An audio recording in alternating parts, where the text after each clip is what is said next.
Now, everyone knows the story of Adam and Eve and the sneaky serpent. Firstly, God makes Adam, and it seems he was only created to do God's gardening. Don't be so lazy. Then, before Adam can even say a word, God gets straight into the rules. There's never a, how's your day, Adam? How's it going? How have you been? What's new? God doesn't like small talk. So the first thing he tells Adam is, don't eat off this tree or you shall surely die. Whoa there. Enough with the rules. God decides the workload is too much for Adam and decides he needs to make him a helper. So God makes Adam Eve out of Adam's rib, what makes complete sense. And they're both naked, but that's cool. Suddenly, the serpent comes into the picture and he convinces Eve to eat from the tree of knowledge. I have no idea where God is at this point. Omnipresent, my ass. But anyway, she eats the fruit and she's like, damn, that's good fruit. So obviously when you find good fruit, you share it with your partner,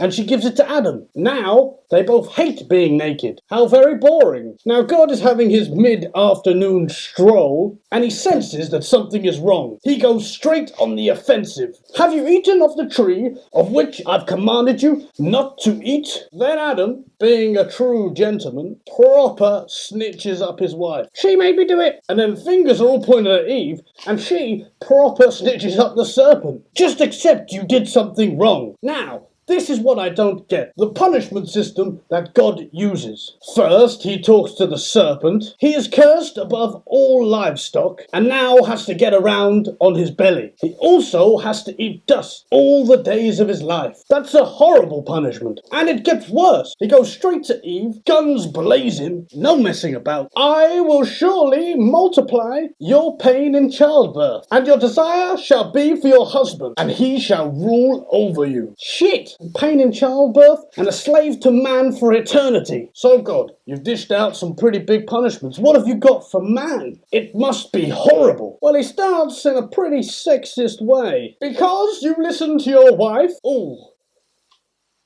Calm down, God. Because you listened to your wife, I'm putting thorns on berry bushes. And you now have to farm for your food and work the land. And you have to eat bread. Forever.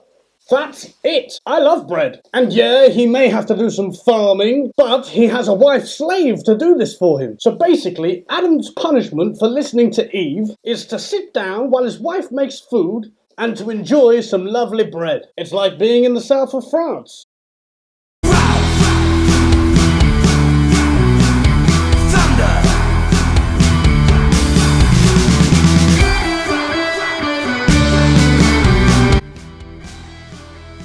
God bless you, Adam.